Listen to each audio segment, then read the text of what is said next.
Krishna, everyone, welcome back to the daily readings of Srila Prabhupada's books. We're going to have a short reading tonight. One of our dear, most senior devotees here in the community, Murlidhar Prabhu, had a sudden stroke, heart attack, and left his body last night. So there's going to be a special kirtan for him tonight, and then there'll be a funeral tomorrow. So we'll just have a short reading. In the meantime, please let us pray for him, pray for his soul. I'm convinced that he was an advanced devotee, so humble, so absorbed in devotional service, never putting himself forward, but always doing the needful and steady devotional service for so many years. He was, practically speaking, the site engineer for the temple. He oversaw the whole thing. Very, very capable person. So we'll all pray for his journey back to the spiritual world. I think Tamal Krishna Maharaj is waiting for him. Yeah. Okay, so we'll have a quick reading tonight. Srimad-Bhagavatam Mahima Stotram, Srila Sanatana Goswami's glorification of the Srimad-Bhagavatam for our pleasure and for our edification. It goes like this. Sarva Shastrabdi Piyusha, Sarva Vedaika Satpala, Sarva Siddhanta Ratnadya, Sarva Lokaika Drikprada. O nectar from the ocean of all scriptures, singular fruit of all the Vedas, rich mine of the precious gems of all conclusive truths, you are the only giver of sight to all the worlds. Sarva Bhagavata Prana, Srimad Bhagavata Prabho, Kalidwandodita Ditya, Sri Krishna Parivartita. O life air of all the Supreme Lord's devotees, O Master Srimad Bhagavatam, you are the sun risen in the darkness of Kali. You are the exact image of Sri Krishna. Paramananda Pataya Prema Varshakshadayate Sarvada Sarvasevyaya Shri Krishnaya Namostume. I bow down to you who are supremely blissful to read. Your every syllable pours down a flood of prema. You can always be served by everyone. You are Sri Krishna himself. Madeka Bando Matsangin Madguro Man Mahadana Mannishtadaga Madbhagya Madananda Namostute. My only friend, my constant companion, my spiritual master, my great wealth, my savior, my good fortune, my source of ecstasy, I bow down to you. Sadhu, sadhuta dayin, atini chuchita kada, hanamun chagada chinmam, premna rit kanta yospuda. O bestower of saintliness to the unsaintly, O exalter of the most fallen, please never leave me, always appear in my heart and my voice with pure love. Om Namo Bhagavate Vasudevaya. Om Namo Bhagavate Vasudevaya.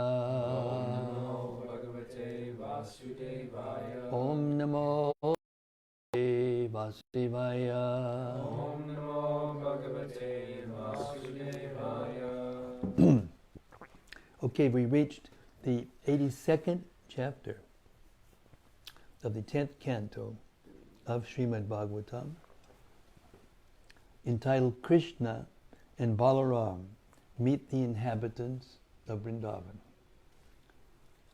This chapter describes how the Yadavas and many other kings met at Kurukshetra during a solar eclipse and discussed topics concerning Lord Krishna.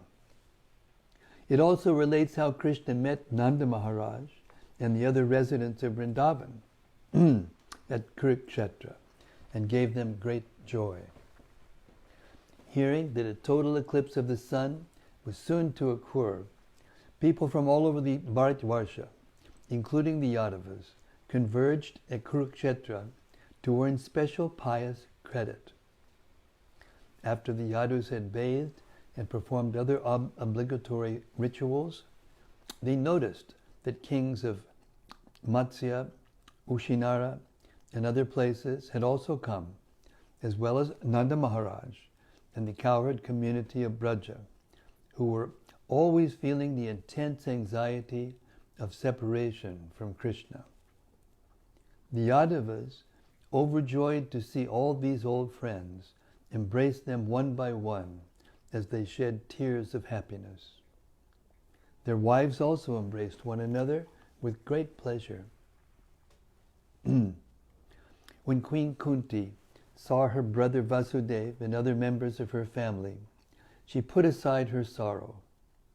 Yet still, she said to Vasudeva, "O brother, I am so unfortunate, because all of you forgot me during my tribulations. Alas, even one's relatives forget a person whom providence no longer favors." Vasudeva replied, "My dear sister, everyone is merely a plaything of fate. We Yadavas were so harassed by Kamsa that we were forced to scatter and take shelter in foreign lands. So there was no way for us to keep in touch with you." The kings present were struck with wonder upon beholding Lord Sri Krishna and his wives, and they began to glorify the Yadavas for having gotten the Lord's personal association. Seeing Nanda Maharaj, the Yadavas were delighted, and each of them embraced him tightly. Vasudeva also embraced Nanda with great joy, and remembered how, when Vasudeva was tormented by Kamsa, Nanda had taken Vasudeva's sons, Krishna and Balarama, under his protection. Balarama and Krishna embraced Nanda Maharaj and Mother Yashoda and bowed down to them. But the two ladies' throats choked up with emotion, and they could say nothing to them. Nanda and Yashoda lifted their two sons onto their laps and embraced them, and in this way they relieved the distress of separation. Rohini and Devaki both embraced Yashoda, and remembering the great friendship she had shown them, told her that the kindness she had done by raising and supporting Krishna and Balaram could not be repaid even with the wealth of Indra. Then the Supreme Lord approached the young cowherd girls in a secluded place. He consoled them by pointing out that he is all-pervasive, being the source of all energies, and thus he implied that they could never be separated from him. Having been at last, long last, reunited with Krishna, the gopis prayed simply to have his lotus feet manifested in their hearts. Text 1. Shukadeva Goswami said, "Once, while Balarama and Krishna were living in Dwarka, there occurred a great eclipse of the sun, just as if the end of Lord Brahma's day had come." Purport. As Srila Vishwanath Chakrabarti Thakur points out, the words Atta and Ekada are commonly used in Sanskrit literature to introduce a new topic. Here, they especially indicate that the reunion of the Yadus and Vishnus at Kurukshetra is being narrated out of chronological sequence. Srila Sanatana Goswami explains in his Vaishnava Toshani commentary that the events of this 82nd chapter occur after Lord Baladev's visit to Braja, chapter 65, and before Maharaj Yudhishthira's Rajasuya sacrifice, chapter 74. This must be so, the Acharya reasons, since during the eclipse at Kurukshetra, all the Kurus, including Dhritarashtra, Yudhishthira, Bhishma, and Drona, met in friendship and happily shared the company of Sri Krishna. At the Rajasuya Yajna, On the other hand, Duryodhana's jealousy against the Pandavas became irrevocably inflamed.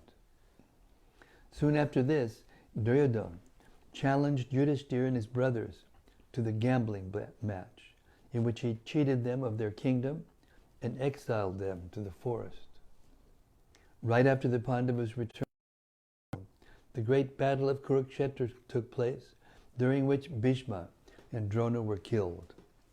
So it is not logically possible for the solar eclipse at Kurukshetra to have happened after the Rajasuya sacrifice. Text 2.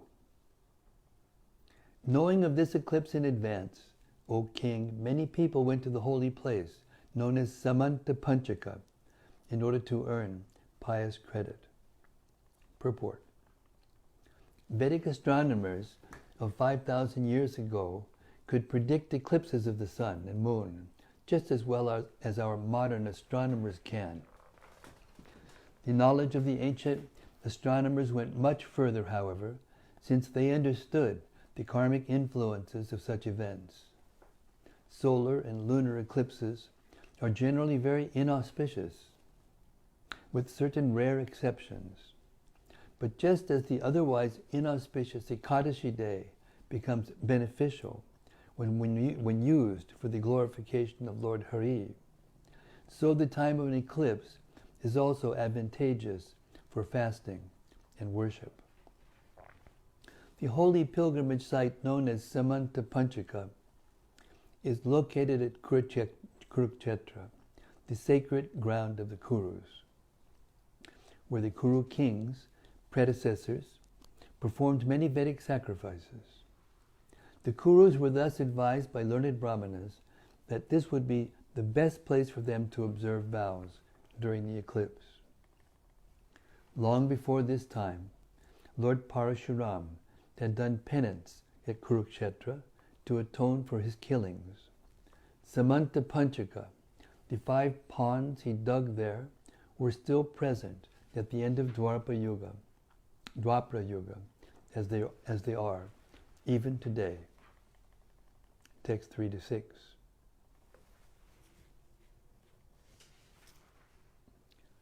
After ridding the earth of kings, Lord Parashuram, the foremost of warriors, created huge lakes from the king's blood at Samanta Panchaka. Although he is never tainted by karmic reactions, Lord Parashuram performed sacrifices there to instruct people in general. Thus, he acted like an ordinary person, trying to free himself of sins. From all parts of Bharatvarsha, a great number of people now came to that Samanta Panchaka on pilgrimage.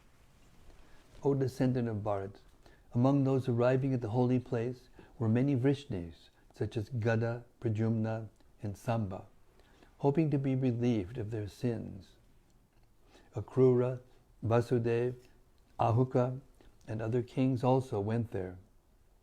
Aniruddha remained in Dwarka with Suchandra, Shuka, and Sarana to guard the city, together with Kritavarma, the commander of their armed forces. Purport. According to Srila Vishwanath Chakrabarti, Sri Krishna's grandson, Aniruddha, remained in Dwarka to protect the city because he is originally Lord Vishnu's manifestation as the guardian of the spiritual planet, Shwetadweep. 7-8. The mighty Yadavas passed with great majesty along the road. They were attended by their soldiers, who rode on chariots rivaling the airplanes of heaven, on horses moving with a rhythmic gait, and on bellowing elephants as huge as clouds. Also with them were many infantrymen, as effulgent as celestial Vidyadharas. The Yadavas were so divinely dressed, being adorned with gold necklaces and flower garlands, and wearing fine armor, that as they proceeded along the road with their wives, they seemed to be demigods flying through the sky. Text 9. At Samanta Panchaka, the saintly Yadavas bathed and then observed to fast with careful attention. Afterward, they presented brahmanas with cows bedecked with garments, flower garlands, and gold necklaces.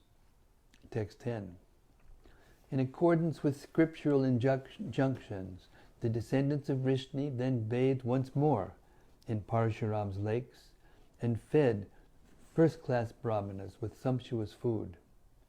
All the while they prayed, may we be granted devotion to Lord Krishna. Purport. This second bath marked the end of their fasting on the following day. Text 11. Then, with the permission of Lord Krishna, their sole object of worship, the Vrishnis ate breakfast and sat down at their leisure beneath trees that gave cooling shade. 12 and 13. The Yadavas saw that many of the kings who had arrived were old friends and relatives. The Matsyas, Ushinaras, Kaushalyas, Vidarbhas, Kurus, Srinjayas, Kambojas, Kaikayas, Madras, Kuntis, and the kings of Anarta and Kerala. They also saw many hundreds of other kings, both allies and adversaries. In addition, my dear Parikshit, they saw their dear friends, Nanda Maharaj, and the cowherd men and women, who had been suffering in anxiety for so long. Text 14. As the great joy of seeing one another made the lotuses of their hearts and faces bloom with fresh beauty, the men embraced one another enthusiastically, with tears pouring from their eyes, the hair on their bodies standing on end, and their voices choked up. They all felt intense bliss. 15. The women glanced at one another with pure smiles of loving friendship, and when they embraced, their breasts, smeared with saffron paste, pressed against one another, as their eyes filled with tears of affection. 16. They all then offer obeisances to their elders and received respect in return from their younger relatives. After inquiring from one another about the comfort of their trip and their well-being, they proceeded to talk about Krishna.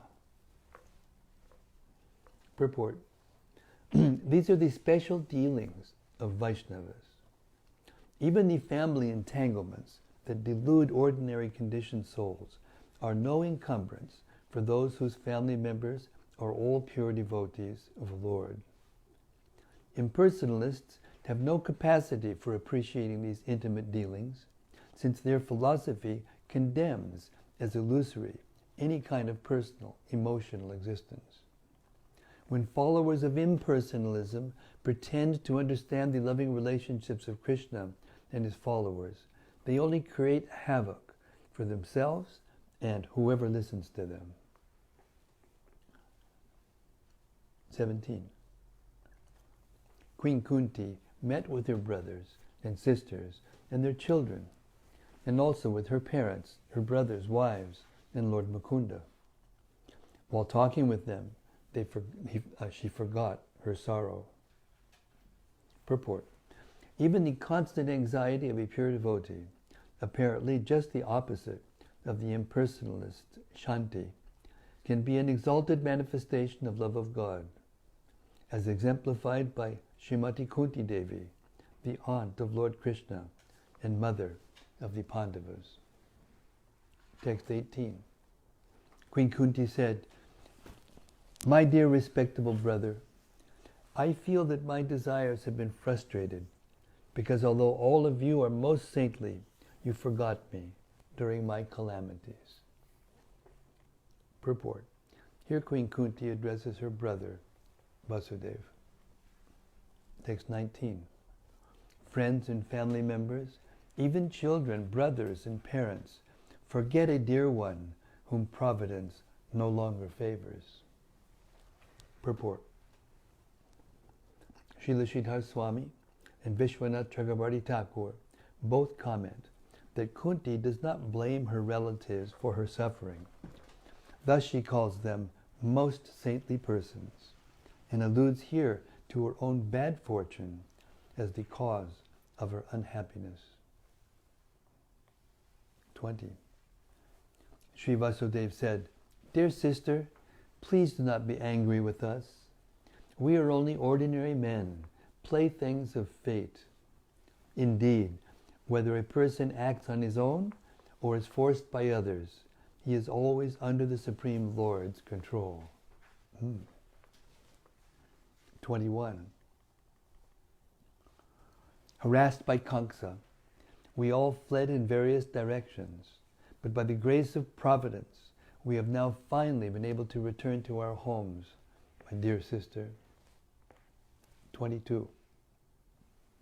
Shukadev Goswami said, Vasudev, Ugrasena, and the other Yadus honored the various kings, who became supremely blissful and content upon seeing Lord Achyuta. 23 to 26.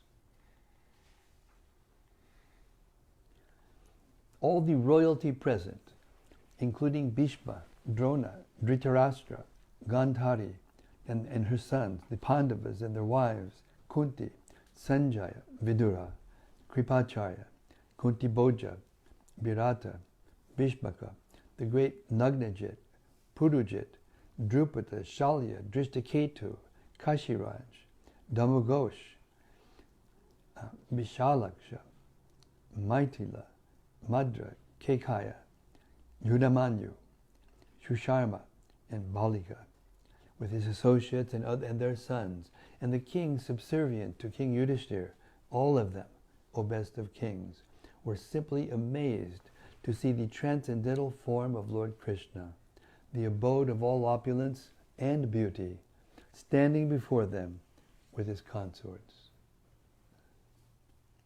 Purport. According to Srila Sridhar Swami, the kings who were subservient to Yudhishthir had either voluntarily recognized his sovereignty or been subjugated by him or his representatives, the king's submission being a prerequisite to his performing the Rajasuya sacrifice. The Vedic injunctions state that a Kshatriya who wants to execute the Rajasuya for elevation to heaven must first send out a victory horse to roam freely. Any other king whose territory this horse enters must either voluntarily submit or face the Kshatriya or his representatives in battle. 27. After Lord Balarama and Lord Krishna had liberally honored them, with great joy and enthusiasm, these kings began to praise the members of the Vrishni clan, Sri Krishna's personal associates. 28. The king said, O king of the Bhojas, you alone among men have achieved a truly exalted birth. For you continually behold Lord Krishna, who is rarely visible even to great yogis. 29 and 30.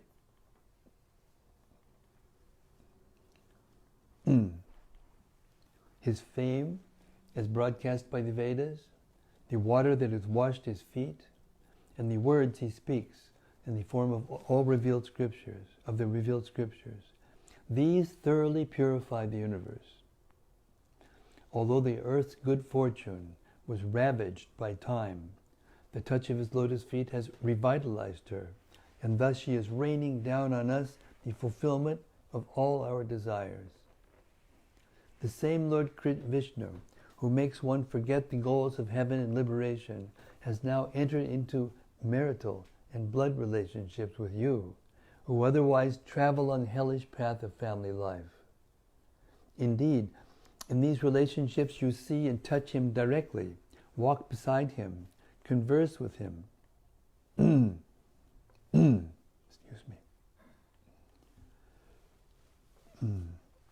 Converse with him, and together with him lie down to rest. Sit at ease and take your meals. Purport.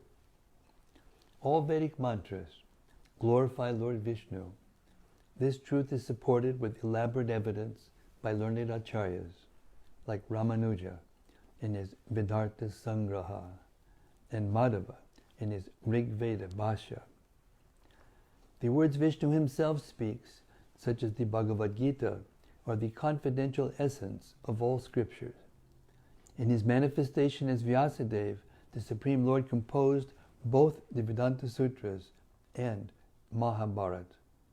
And this Mahabharata includes Sri Krishna's personal statement, Vedaish, Chasarvair Ahamaiva Vedyo, Vedanta Krit, Veda Vid, Eva Chaham. By all the Vedas I am to be known. Indeed, I am the compiler of Vedanta, and I am the knower of the Vedas. Bhagavad Gita 15:15. When Lord Vishnu appeared before Bali Maharaj to beg 3 steps of land, the Lord's second step pierced the shells of the universe. The water of the transcendental river Viraja, lying just outside the universal egg, thus seeped inside, washing Lord Vamana's foot and flowing down to become the Ganges River. Because of the sanctity of its origin, the Ganges is generally considered the most holy of rivers.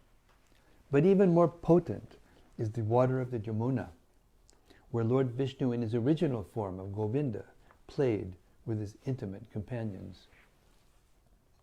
In these 2 verses, the assembled kings praise the special merit of Lord Krishna's Yadu clan. Not only do they see Krishna, but they are also directly connected with him by dual bonds of marital and blood relationships. Srila Vishwanath Chakravarti suggests that the word banda, besides its more obvious meaning of relation, can also be understood in the sense of capture, expressing that the love of the Yadus feel for the Lord obliges him to always to stay with them.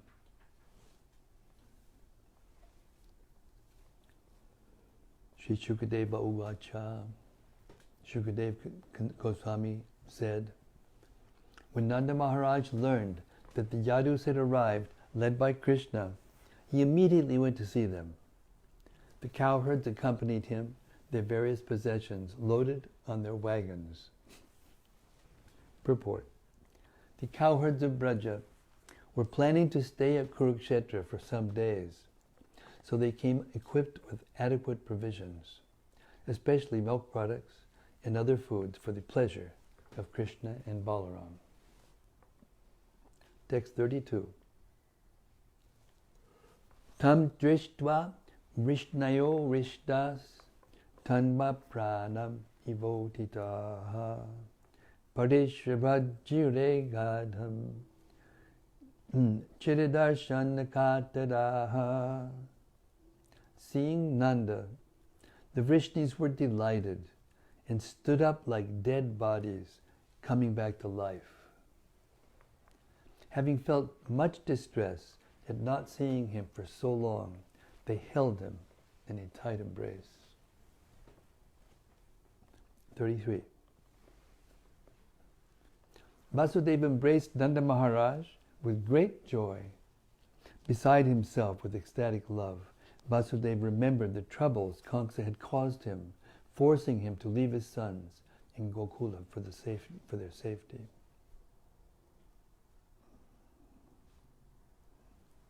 O hero of the Kurus, Krishna and Balaram embraced their foster parents and bowed down to them, but their throats were so choked up with tears of love that the 2 lords could say nothing. Purport. After a long separation, a respectful child should first offer obeisances to his parents. Nanda and Yashoda gave their sons no opportunity for this, however, for as soon as they saw them, they embraced them. Only then could Krishna and Balaram offer their proper respects. 35.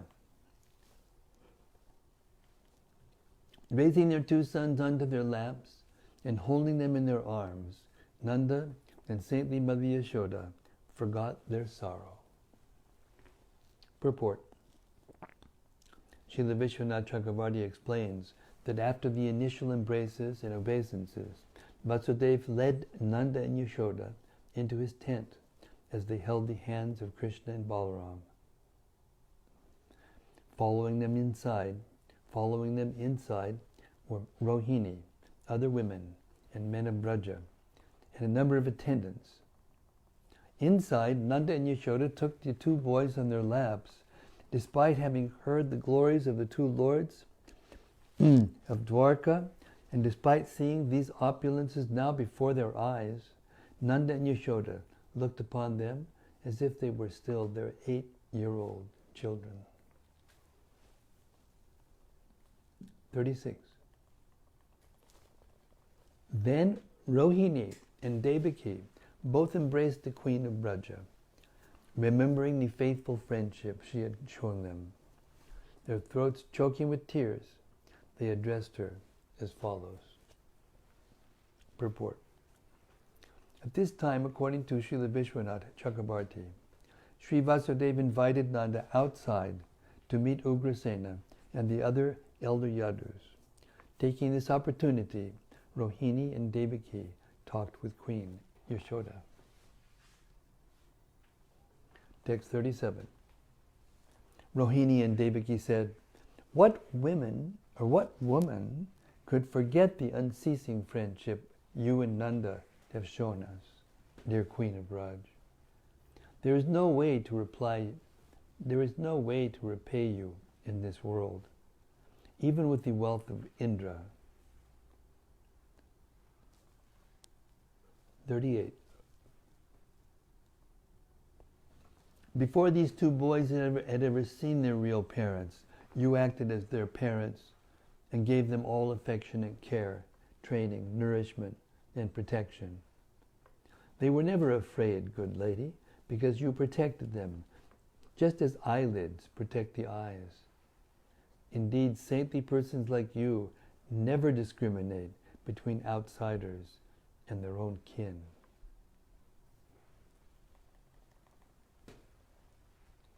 As Srila Vishwanath Chakravarti explains, Krishna and Balaram had not seen their parents for two reasons: because of their exile in Braja, and also because they are never actually born, and therefore have no parents. Srila Vishwanath Chakravarti also describes what Devaki thought before speaking this verse.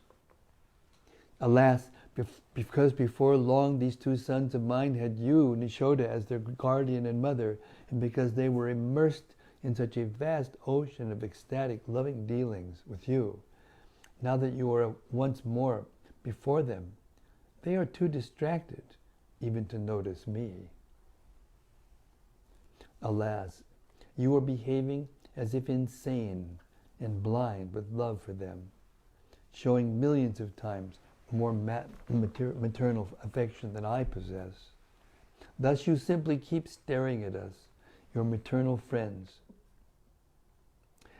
Thus you simply keep staring at us, your friends, without recognizing us. So let me bring you back to reality on the pretext of some affectionate words. Then when Devaki failed to get any response from Yashoda, even after addressing her, Rohini said, "My dear Devaki, it's impossible just now to rouse her out of this ecstatic trance. We are all crying in the wilderness, and her two sons are no less bound up in the ropes of affection for her than she is for them. So let us now go outside to meet Prita, Draupadi, and the others." Text 39. Shukadeva Goswami said, while gazing at their beloved Krishna, the young gopis used to condemn the creator of their eyelids, which would momentarily block their vision of him. Now seeing Krishna again, after such a long separation, with their eyes they took him into their hearts. and there they embraced him to their full satisfaction.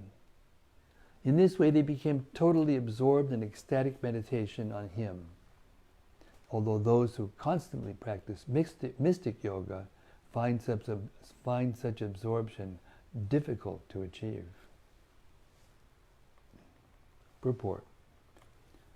According to Srila Vishwanath Chakravarti, just then Lord Balaram saw the gopis standing a short distance away.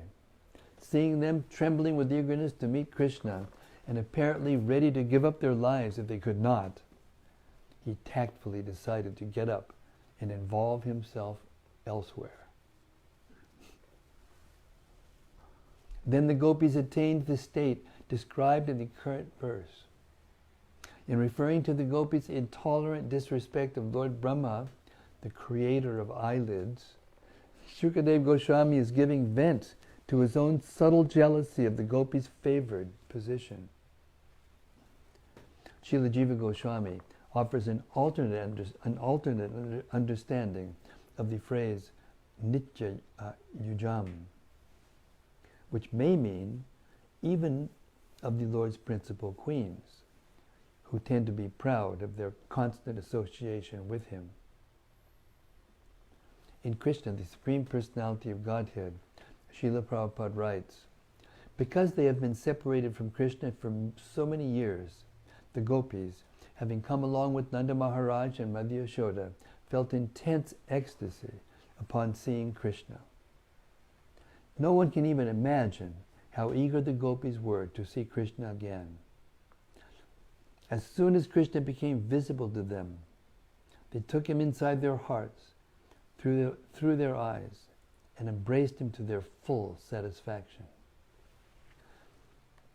Even though they were embracing Krishna only mentally, they became so ecstatic and overwhelmed with joy that for the time being, they completely forgot themselves. The ecstatic trance they achieved simply by mentally embracing Krishna is impossible to achieve even for the great yogis constantly engaged in meditation on the Supreme Personality of Godhead, Krishna. Krishna could understand that the gopis were wrapped in ecstasy by embracing them in their minds. And therefore, since he is present in everyone's heart, he reciprocated the embracing from within. Suridam Sarvabhutanam. Okay, we'll go 5 more minutes. Permission? Text 40. The Supreme Lord approached the gopis in a secluded place as they stood in their ecstatic trance.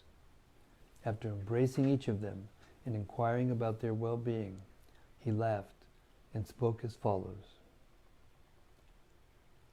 Srila Vishwanath Chakravarti comments that Krishna expanded himself by his Vibhuti Shakti to embrace each of the gopis individually, thus awakening each of them from their trance.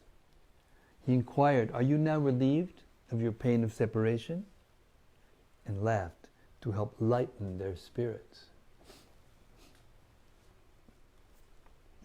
Text 41.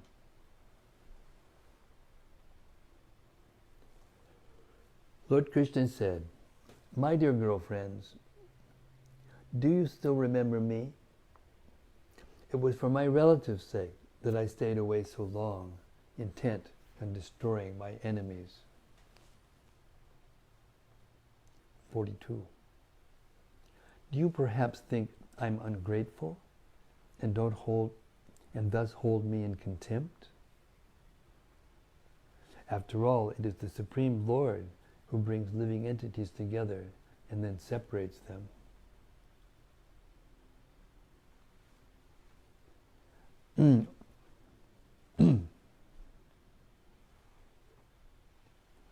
Purport.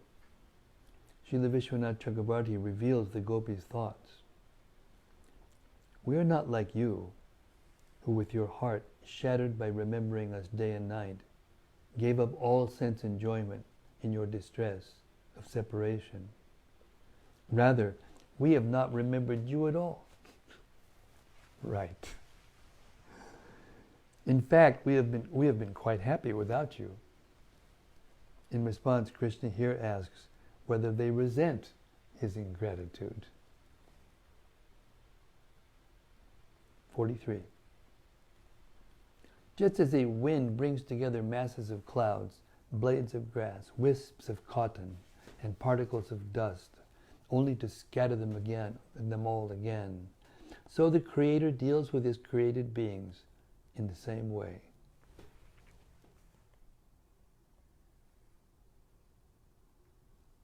Rendering devotional service to me qualifies any living being for eternal life.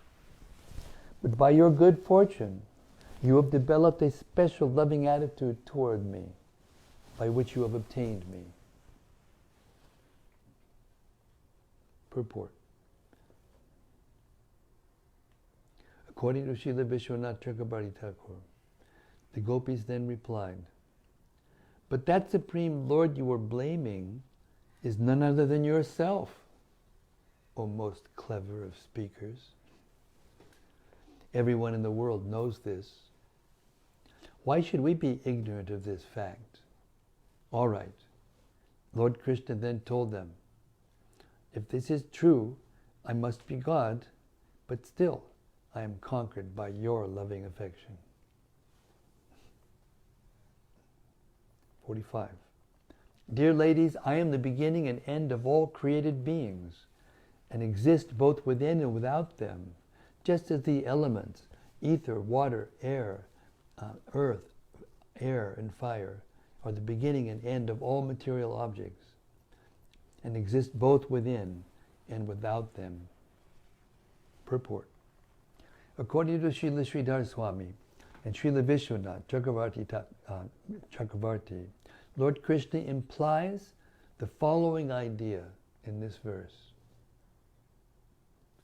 If you know that I am the Supreme Lord, there should be no question of your suffering any separation from me, since I pervade all existence. Your unhappiness must be due to a lack of discrimination. Therefore, please take this instruction from me, which will remove your ignorance. But the truth of the matter is that you gopis were in your previous lives great masters of yoga, and thus you must already know this science of jnana yoga. Furthermore, whether I try to teach this to you in person or through my representative, such as Uddhava, it will not produce the desired results. Jnana yoga simply causes suffering for those who are fully immersed in pure love of Godhead. And there I'm going to stop for tonight. Hare Krishna. Let the devotees have a chance to go to the special kirtan. And we'll see you tomorrow night at 6:30. All of you out in cyberspace, please understand we have a very special week this last week. Two of our very dear ones have departed. One suddenly, and one of them, after long prolonged, eye disease. So please let your hearts go out to Muralidhar Prabhu, one of the senior persons of this community, one of Tamal Krishna Maharaj's great disciples, who helped to build this temple, which is practically outside of India, maybe the most magnificent temple in all of ISKCON. And Jagannath Ananda, they called him Babuji. And he was from Fiji, actually originally from India, but he was a long time in Fiji. I don't know how many generations, I'm not sure. Anyway, but at least their children were from there, born in there. And when I was in Fiji in 1979, I was traveling and preaching in the island, and I just happened upon their house, and there was a kind of a funny, comical exchange, and I refused to go into their house unless I stopped eating meat. And he was so pious, he was so religious, that he just stopped. immediately. And then I went there and took prasadam and visited a few times. And Guru Bhakti was in Australia, you know, in med school at the time. So, and Guru Priya was just a child, just a little girl. So it was very interesting. And yeah, I was very fortunate to have seen him before he passed away, just the night before when I got back from India in the UK. So anyway, wonderful, wonderful souls, and we're so fortunate to have each other and to be surrounded by them when difficulties come upon us, which they all do in this world. We're all going to have to leave the body. This is the perfect time. In this way, it's also auspicious, the passing away of great persons, because their followers and friends and family members get together and remember in a more serious, sober way the realities of material existence and how we are all going to have to leave this body. And in that way, Krishna is enlightening us in every way, at every turn in life. Okay, Hare Krishna. Thank you very much. Muralidhar Prabhu ki jai. Jagannath Ananda ki jai. Srimad-Bhagavatam ki jai. Gaur Premanandi. Thank you very much. We'll see you tomorrow night at 6 o'clock, same time, same position. Haribol.